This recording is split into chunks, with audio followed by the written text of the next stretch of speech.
I stood there at the window and watched as the car backed down the drive, turned right, and then disappeared down the street. I wondered why I wasn't more upset. I just seen 10 years of my life drive away. Shouldn't I have felt something? Shouldn't there have been something other than a shrug of the shoulders? Oh well, I guess I should go and take care of that dripping faucet. As I turned and headed for the kitchen, I ran the events of the last half hour back through my mind.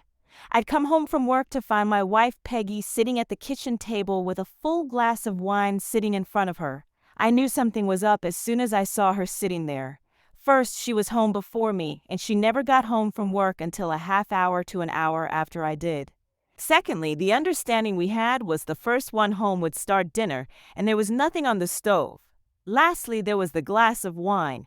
Peg rarely drank. I was no sooner in the room than she asked me to sit down and told me she had something to say. I grabbed a beer out of the fridge, sat down across from her, and she said, "Rob, I know you know this. There has been something out of sync between us for the last 6 months or so. I have no idea why we seem to be moving away from each other.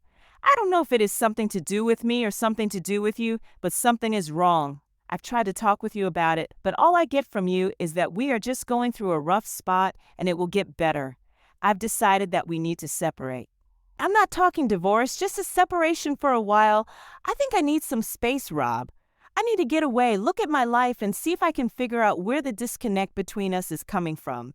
You can use the time we are apart to look at the same thing from your angle." "Oh, come on, Peg, it isn't that bad. Sure, we are having some problems, what marriage doesn't, but two people can't work out problems if they are away from each other and not talking. Talking isn't going to help, Rob. You only see one problem with our marriage. As far as you are concerned, the only problem we have is that we aren't making love. Your solution to the problem is for me to get naked and let you have your way with me. As far as I'm concerned, there is a lot more wrong. We don't make love anymore because I don't want to. We don't snuggle or cuddle anymore because I don't want you touching me, and I don't know why I don't want you to touch me. I still love you. I love you as much as I did on the day we were married, but something is wrong and I don't know what it is. I need some space, Rob. I need some time alone so I can figure things out. So you want to pitch 10 years of marriage out the window? No, Rob, I just think we need to spend some time apart. I've already packed my stuff in my car. I'm going to stay with my sister until I can find me a place. I'll call you once a week to keep in touch." She stood up and said, "I have to go. I told Mary that I'd be there by 7. She turned and walked away without even offering to kiss me goodbye, and that in itself told me where I stood. It didn't take long for the word to get around that Peggy and I had separated. Most of our friends were sympathetic and went out of their way to try and cheer me up. Peggy called me once a week and asked me how I was, and I would say I was managing, and then I'd ask her how she was, and she would say that she was okay. Then I would ask her if she were ready to come home yet, and she would tell me not yet. Peg had been gone for 6 weeks when I started hearing things. Disturbing things? Things like she had a live-in boyfriend. I didn't want to believe that. I wanted to believe that things were like she said they were, that she just wanted some time alone to get her head straight, and then she would be coming home. I kept hearing things, so I decided to check out the rumors. I'd find out where Peg was staying, do a little snooping, and put the rumors to rest. But no one could tell me where she was staying, either couldn't or wouldn't, and I began to think that something about the situation stunk to high heaven. I was having dinner with my friend Tom and his wife Tanya, and I voiced my concerns and let slip that I was going to hire a private detective to find Peg and either confirm the rumors or disprove them. I saw Tom look at Tanya, and I saw her give him a little nod. "Save your money, Rob," Tom said. "The rumors are true. Most of the people who know you know what is going on, but they like you too much to tell you." "Tell me what?" "That Peggy left you to live with Adam White." "Adam White? Who the hell is Adam White? I've never heard of him." "He works with Peggy, and she just up and left me to go and live with him." "That doesn't make sense. If she was going to do that, why didn't she just divorce me? What's with the separation bullshit? You know Peg, Rob. She plans, makes fallback plans, and then makes plans for if the fallback plan doesn't work. She has been seeing White for almost a year, and I'm guessing that she did this separation thing so she could come home if living with White wasn't as good as having an affair with him. And everyone knows this, but no one would tell me. Gee, gosh, oh golly, what a great bunch of friends I have." I stood up and threw my napkin down in the center of the table and said, "Thanks bunches. I'll see myself out, and I left their house. On the drive home, I thought about what I had just learned. No sex with Peg for over a year because she didn't want to make love with me. No snuggling for over a year because she didn't want me touching her, and all the time she was hanging horns on me. Like a fool, I sat at home like a good little boy and behaved myself while I waited for the unfaithful 304 to come home. And all my friends, my wonderful friends, knew all about it, and they just let me sit there, stare at the walls, and wait. Well, the waiting was over. The next morning, I made an appointment with the Corliss Investigative Agency and gave them a retainer. I told them where Peg and this white guy worked and told them I wanted all the dirt they could get me on the two, and then I went home and started making a list of everything that I need to do to sever my relationship with Peg. I'd wait until I had the report from the detective agency, but when I got it, I would have my list and I would be ready. Once the list was made, I sat back and thought about something else I needed to do. I hadn't been laid in almost 16 months, what with Peg denying me for a year and then the separation. I'd been a completely faithful husband, but now that I knew what Peg was doing, I damn sure wasn't going to remain celibate any longer. I sat at the kitchen table sipping a beer and making plans to end my long dry spell when I remembered what Tom had said about Peg. She planned everything. After living with her as long as I had, I knew that was true. To me, that meant that she had plans for what to do if I found out about what she was doing. Plans based on how she thought I would respond to finding out, and the biggest plan of all, how to stick it up if she decided that living with White was what she really wanted to do. I could see her having me watch so that if I went out and dipped my wig, she would be able to use it against me in a divorce. All of a sudden, the list I had made was worthless because she might have planned for my reaction that way. It was back to the drawing board, and a new list took shape, and as it took shape, I saw that a lot of what I wanted to do would have to be done right away and not left until the last minute. And there were some things that I could do that would stick it up Peg's bum and make her bleed. I smiled at the thought and wondered if she had a plan for when something like that happened to her. The next morning, I went to my bank to deposit my paycheck, and while I was there, I checked on the safe deposit box that Peg and I had there. I saw from the sign and log that Peg seemed to check the box at least once a week, and when I saw that, I knew she was keeping track of me and that at the first sign that I was onto her, she would pounce. I thought about that for a minute, and then I took the 5 certificates of deposit from their plastic envelopes and went upstairs and used the bank's copy machine to copy all 5, and then I went and put the copies back in their envelopes and put them back in the box. Unless Peg took the CDS out of the envelopes to check them, she would never know about the switch. Then, since I knew that Peg was checking up on me, I took my passport from the box and casually mentioned to the woman from the bank as she put the box back in its slot that I was going down to Mexico on a fishing trip. I left the bank with the 5 CDS in my pocket. I normally was into the bank twice a week on the average, and each visit I would cash in 1 CD, pay the early withdrawal penalty, and then hide the cash away when I got home. I wasn't a believer in credit cards as I thought you could get in trouble too easily with them, so the only ones I had in my name were an American Express, on which the full balance had to be paid when you got the bill, several gasoline company credit cards, and 1 Visa card with a low limit that was in my name only. Peg, on the other hand, had a good half-dozen credit cards in just her name, and some of them had high limits. I knew what the limits were because I paid the bills every month, and I made a list of the remaining account balances and set it aside. I would make sure that I paid the minimum payment on those cards to keep them in good standing. I sat down and made a list of all the things that I would like to have, and then I went online, and over the course of the next couple of weeks, I went on a spending binge using Peg's credit cards. When I bailed, she would be saddled with the credit card debt, and I intended to see that it was considerable. I updated my computer and got a new Dell with all the bells and whistles. I bought a Remington 700 on eBay and a whole bunch of other stuff like a digital camera and a state-of-the-art cell phone that did everything but cook my dinner. The house was Peg's. It had been left to her by her parents, so I would have no claim on it, but we had used it as collateral for an open line of credit when we put in the swimming pool and hot tub, and both of our signatures were on the account. We had paid off what we had borrowed, but the line of credit was still open. If I timed it right, I could draw on that line before she knew what I was doing. I had wondered why, when she decided that we needed a trial separation, she packed up and left me in her house instead of asking me to leave. Now I knew. If I was still in the house, I would obviously be expecting her to come back. I would obviously see this separation as something that wasn't going to last. Next, I closed out my 401k at work, paid the penalty, and squirreled away the cash. Then I sat back and waited on the private detective's report.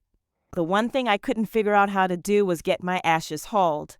I couldn't take the chance that Peg had someone watching me to see if I did go looking. I decided what I would have to do was leave town on the weekends to go on fishing trips. She knew that I loved to fish and that I went quite often, and she knew from the catches I brought home that I did actually go fishing, so I doubted that she would pay a private detective to follow me. No need for her to get too carried away, right? After all, wasn't I stupid? Hadn't she been pulling the wool over my eyes for over a year? It was a Friday, and I was just getting ready to leave work when I got a phone call from Tanya asking me to stop by their house on the way home. I tried to beg off, but she told me that it was important, so even though I really didn't want to go there, I said I would. When I got there, she let me in and led me into the living room where I found Tom sitting in an easy chair. He got up and offered me his hand, and I shook it, and then he told me to sit down and get comfortable while he got me a beer. Tanya needs to talk with you, Rob, and you need to know that I'm $100 on board with what she is going to say. He left the room and headed for the kitchen while I gave Tanya a questioning look, and she said, "In a minute, Rob, you are going to need some beer in you for this." Tom came back and handed me a Bud Light and said, "I've got some errands to run and I probably won't be back before midnight. Catch you later," and he headed for the front door, and I heard it open and then close behind him. The door closing was Tanya's signal to start talking. "Rob, you heard us when you stormed out of her the night you were here for dinner." I started to say something, but she held up her hand and said, "Let me finish." "You were justified, but it still hurt. In her defense, all I can say is that we like you a lot, and we didn't want to be the ones to hurt you. It gets a little complicated in that we are friends with Peg also, and we were hoping she would get her head on straight and go home to you where she belongs. We know you love her, or at least you did love her, but we didn't know if it was enough for you to forgive her, so we kept quiet.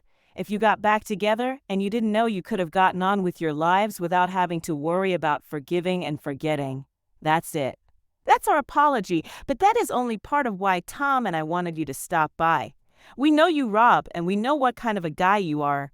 You would no more cheat on your wife than you would rob a bank. How long has it been since you last did sex? The question caught me totally off guard.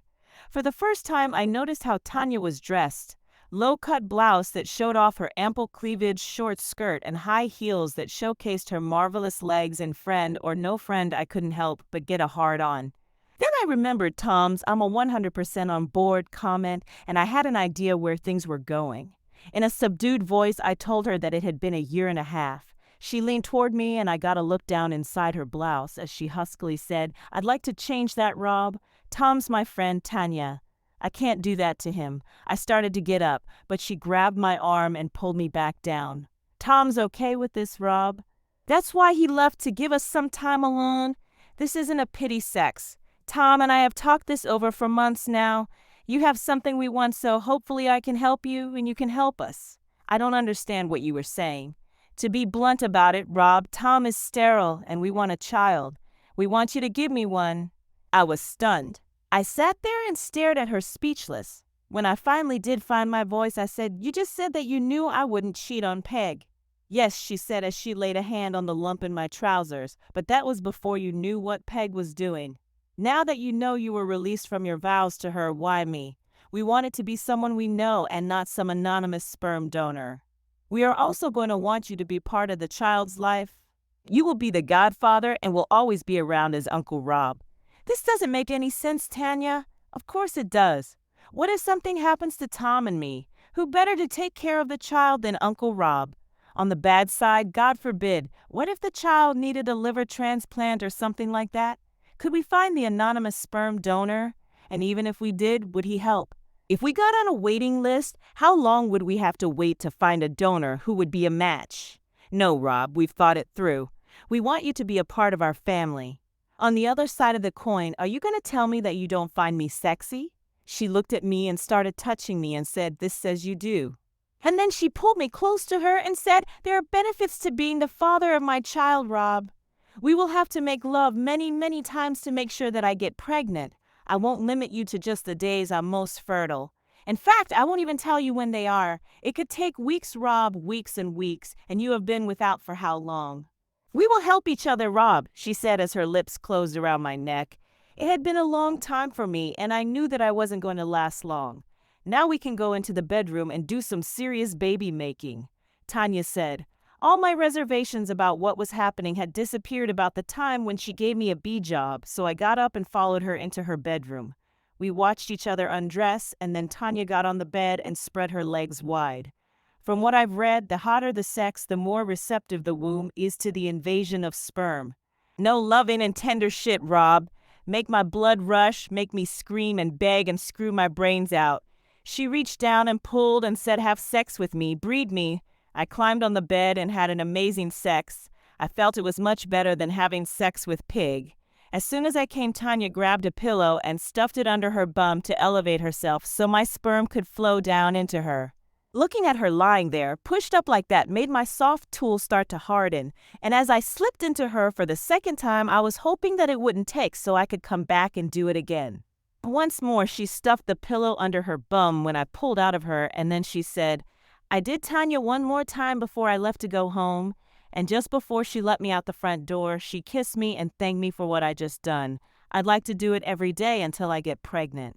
But Tom is used to making love 3 or 4 times a week. And even though he is okay with this, I won't give him sloppy seconds. Call me tomorrow, okay? I thought about what had just happened all the way home. And as I pulled into the driveway, it occurred to me that if Peg was having me watch, she would find out about my visits to Tom and Tanya's and notice that Tom left, but that I stayed for several hours after. The next morning, I called Tanya and explained my thoughts to her, but she told me not to worry, that no one would see Tom leave because he didn't. He went down to his basement workshop and stayed there until I left. That information gave me pause. It was one thing to make love to Tanya when Tom was gone, but could I do it if I knew he was in the house? Tanya must have known what I was thinking because she said, Don't worry, Rob. It will be okay. I promise. That afternoon, I got a call from Tom asking me to have a drink with him after work. Talk about awkward. Try sitting down with a guy you have known for 20 years, who is a good friend, and whose wife you have just screwed with his knowledge. He must have known what I was thinking, so he cut right to it. I know this is awkward for you, Rob. Hell, buddy, it is awkward for me, but I have to talk with you about the situation we are in. First off, and I told you this when I left you and Tanya alone, I am 100% okay with it. I mean that, Rob, but that said, I have to tell you that Tanya didn't tell you the full truth. I know she told you about wanting a child and about me being sterile, but I also know that she didn't tell you the rest of it. To be blunt about it, buddy, I can't get it up.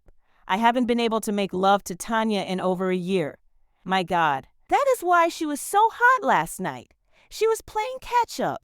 And her telling me that she didn't want to give Tom sloppy seconds was her way of covering for his inability. She didn't want me to know he was impotent because she didn't want me to think less of him as a man. Not that I would have, but she didn't know that. What a difference between her and Peg.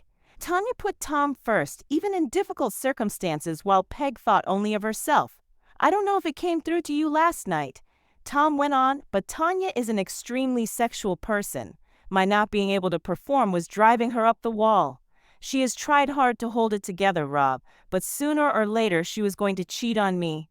I know that seems harsh, but that is what would happen. I know she loves me and that she would do her best to hide her cheating from me, but I would know.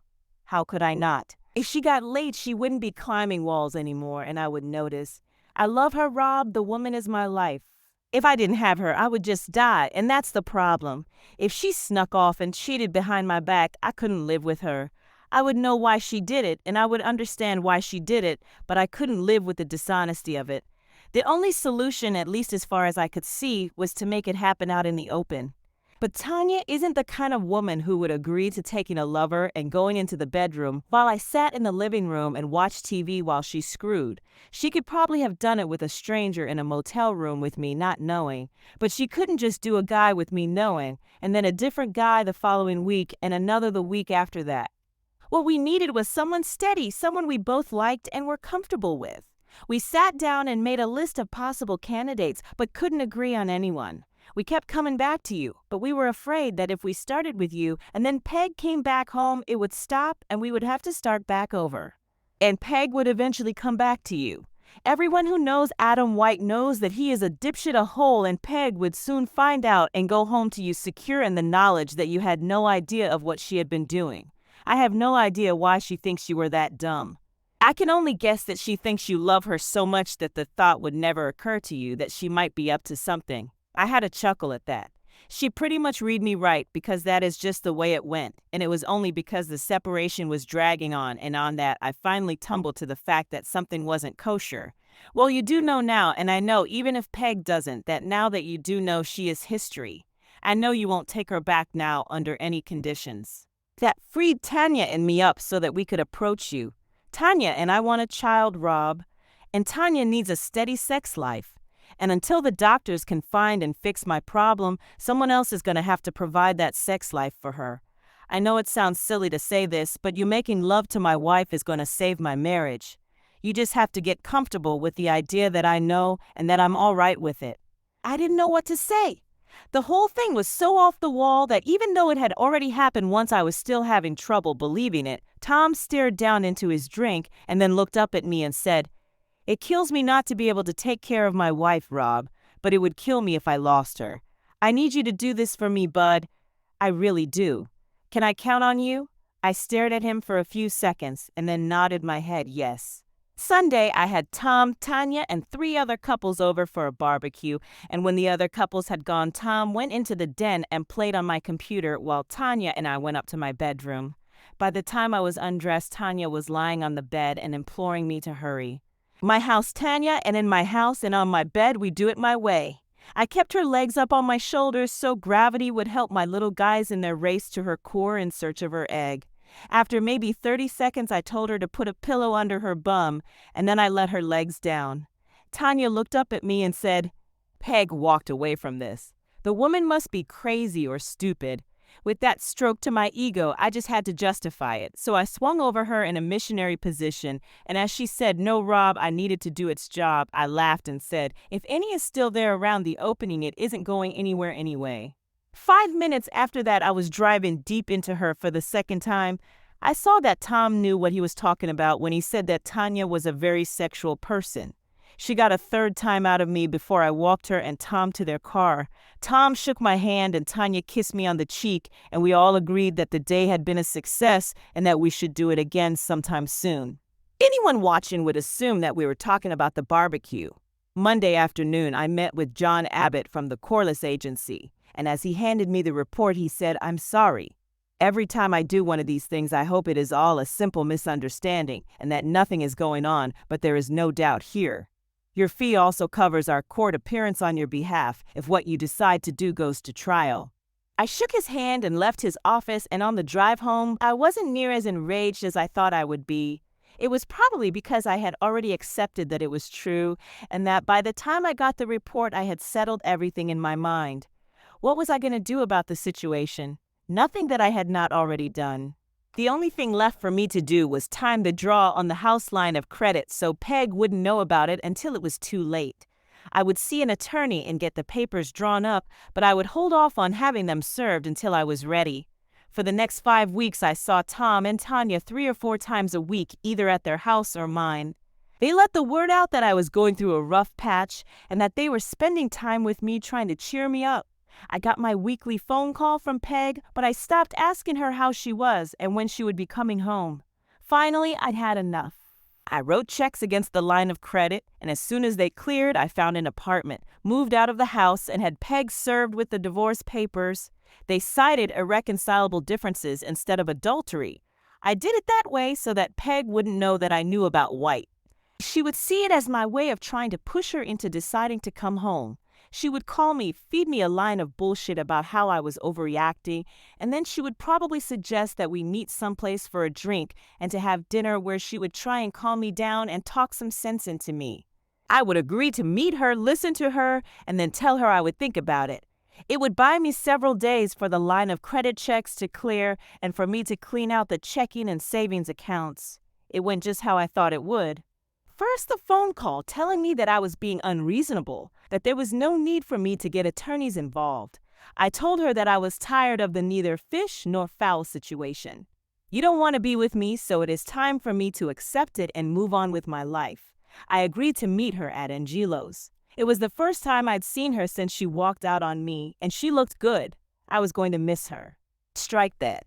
I did miss her since it was obvious to me that I did still love her. But even if she came back to me, I knew that there was no way I could ever live with her again. I didn't tell her that, though. Instead, I sat there and listened to her as she fed me a line of bullshit.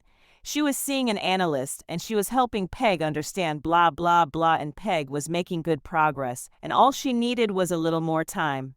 I know it is hard on you, baby, but it is just as hard on me. Please, baby, please, just a little more time. I told her I would think about it and let her know. I waited 2 days, and then I called my attorney and told him it was time to go to step 2. He quashed the divorce papers and sent Peg a notice that the filing had been canceled. I got a call from Peg at work thanking me and telling me that I wouldn't regret it. I smiled knowing that I didn't regret it, but that she didn't know why. But she would soon find out. That night I had dinner at Tom and Tanya's, and after dinner Tanya and I retired to her bedroom, and as Tanya spread herself for me, she said, "Can we make love tonight instead of screwing? I'd like to make love to the father of my child." Are you sure? Positive. The home test told me Tuesday, and the doctor confirmed it this afternoon. You are going to be a daddy. We only did it once that night, but it was a long, slow, and very satisfying session. When it was over, I told her it might be a while before I saw her again. I'm going to end the farce with Peg and White this week, and I may have to leave town for a while. Don't do anything too drastic, lover. I am going to need the father of my baby to be around. That would be Tom, sweetie. You need to start thinking like that. You know what I mean, lover? Just because I'm bred doesn't mean I'm not going to need you anymore. Adam White was a member of the Fraternal Order of Eagles, and since he had been elected sergeant at arms, he had never missed a meeting. He left that Wednesday's meeting in a good mood, as after talking to several of the more influential members, he believed he had a shot if he ran for higher office in the order. He was in that good mood when he got out of his car in the parking lot of his condo. He locked his car door, turned, and felt a blinding pain before everything turned black. He was found by a neighbor who called 911, and the paramedics who responded to the call rushed him to the emergency room at the hospital, where it was found that both of his arms and both of his legs had been broken, and there was damage to his genital area, so severe that both of his testicles had to be removed. He was in great pain when he opened his eyes and saw he was in a hospital room and discovered that he couldn't move. He had casts on his arms and legs and was in traction. He saw Peggy standing next to his bed with a horrified expression on her face before he faded out again. I wasn't there when it happened, of course, but I received a full description of what occurred when the man walked into the room, walked over to Peg, who was standing next to the bed and looking down at White. The man asked her if she was Margaret Olson, and when she said yes, he handed her some papers and told her she had been served. She looked confused as she opened the envelope and saw that she was being sued for divorce, only this time the grounds were infidelity. She looked at the word infidelity and then at the wreck lying on the bed in front of her, and her face lost all of its color and took on a horrified expression as she understood what it meant. She moaned, "Oh my God," and then she sat down on a chair and started crying. I stuck around long enough for the police to ask me where I was that night. It turns out that I was at a poker game that started an hour before the Eagles meeting and lasted until an hour after White was admitted to the hospital. Peg paid for my alibi, although she didn't know it. The guys were on my side and would have done it for free, but the object of the exercise was to stick it to Peg, so I used her credit to show my appreciation. Home Shopping Network took her Visa card number for the digital cameras that I gave Bill and Steve. eBay charged her MasterCard for the laptop I gave Mike and the 19-inch flat screen monitor that I gave Phil. She even paid for the aluminum ball bat. I had 6 weeks of vacation and 3 weeks of comp time coming to me, and I took a 2-month leave of absence in conjunction with that time, and when the police were satisfied that I had nothing to do with White's misfortune that they could prove anyway. I made arrangements to leave town and take a fishing trip down in Mexico. Before I left, I told my attorney not to push the divorce and just let it lay there until Peg started fighting it and then drop it. We would stay married, but I would have nothing to do with her. I called Tom and Tanya once a week to see how things were going, and they told me that Peg had moved back into the house, and as far as anyone could tell, true love. Must not have been in the cards for Peg and White because she never went back to visit him after the day she was served while standing next to his hospital bed. The maxed out credit card bills must have started hitting the mailbox, and she must have found out that the savings and checking accounts were dry. The line of credit was pegged out, and that the CDS and the bank deposit box were fake because the next word I got was that Peg was frantically trying to find me and no one could tell her where I was. My boss, who knew the full story, told her I was gone when she called and trying to find me. He told her that I just came in one day, said I was leaving, and asked for my check. Basically, what he did was lead her to believe that I had quit without notice. He didn't tell her that, but he did lead her to believe it. A call to my attorney demanding that he set up a meeting with me got her the information that I had dropped the divorce action, paid him off, and that he no longer represented me. She had no choice. For months after I had left on my fishing trip, she filed bankruptcy. She ended up losing the house, and she had to give up her Lexus and start driving a used Geo. Once I heard that I came back from Mexico, got an apartment on the other side of town from where Peg lived, and did my best to stay away from places where she might see me. Tanya was 5 months pregnant and looking sexier than any woman had a right to look, and we picked up where we left off. This time, though, we didn't have to worry about whether or not someone was keeping tabs on me, and 2 or 3 times a week she spent the night at my place or I spent the night at hers. I was back 2 months before Peg found out, and one day when I got off work, I found her waiting in the parking lot for me. She got out of her car and headed for me, but I ignored her, got in my car, and pulled out of the lot. In the rear view, I saw her hurry to her car, and I slowed down so she would be able to keep me in sight. I'd have it out with her, but not in the parking lot at work. I kept my speed where she would have no trouble following me, and about 10 minutes later, I pulled into the lot at Bud's Bar and Grill. I was inside by the time she got parked, and I was sitting at the bar ordering a Bud Light when she came in, looked around, saw me, and headed toward me. She was already mouthing off as she approached. "Don't think you can run from me, you scumsucker." I know Peg, and so I knew what she would do, and I spun around on the stool and caught her wrist as she swung at my head. I squeezed as hard as I could, and she gasped in pain as I said, "I have every reason in the world to want to hurt you, Peg, so best you don't push me too far. You keep your hands to yourself, unless you want to feel some real pain." I let go of her wrist and said, "I wasn't running from you. I drove nice and slow so you could follow me here. I wasn't going to air your dirty laundry in the parking lot where I work. It doesn't matter here because everyone here already knows you are a 304. I want to talk to you. I don't want to talk to you. I've already listened to enough of your lies. I want my money back." "What money would that be, Peg?" "You owe me the money you took out against the house, and half of everything else we had was mine, and I want it." "Well, you ain't gonna get it, Peg. My position on the matter is that it was restitution for what you did to me. What is it the lawyers say when they sue? Compensation for pain and suffering and loss of conjugal rights. I figure what I got just about covers the pain and suffering I went through for going without sex for 1.5 years while you were giving it away to someone else, and for the humiliation I suffered as everyone that I knew looked on me as stupid cuck. Damn you, Rob, I lost my parents' home because of you." "Big deal, Peg. It couldn't have meant all that much to you, since as I recall you moved out to shack up with another man. I mean it, Rob. I want that money. Here is a newsflash for you, Peggy. You will never get a dime of it from me. You tried to screw over me, and you got caught, and I made you pay. Live with it. I guess we will just have to see what the courts say. Doesn't matter what they say, Peg. Here is the way it will work. You will have to get a lawyer and sue me for divorce to get me into court, so the court can issue an order as to the division of assets. As soon as you sue, I will countersue. A good lawyer can stall things for 6 to 8 months, and during that time you will be paying your lawyer. Can you afford to pay him to get nothing? I have all the evidence I need to fight you in court, and if I win, you will take it in the bum. Worst case scenario for me is that I'm ordered to split the assets. I say, okay, judge, and leave the court. You and your lawyer wait and wait and wait for the money, but the money never comes. You call me, but I don't take your calls, so your lawyer, who you are still paying, goes back to court and gets a court order telling me to pay by such and such time. You and the lawyer wait and wait, and when the deadline arrives, you still haven't gotten a dime from me. Your lawyer, still billing you for his time, goes back to court and gets a judgment against me. I have no savings or checking accounts that can be attached. My car is a lease, so nothing for you there. I live in a furnished apartment, so there isn't anything there you can get. All you can do with your judgment is garnish my wages, and the first time that I get a paycheck that has been garnished, I will quit my job. So what do we have here, Peg? A good year's worth of lawyer's fees out of your pocket, and all for maybe $200 out of one paycheck. All that's left for you to try is to go back to the judge and get him to threaten me with going to jail for contempt of court if I don't comply with his orders.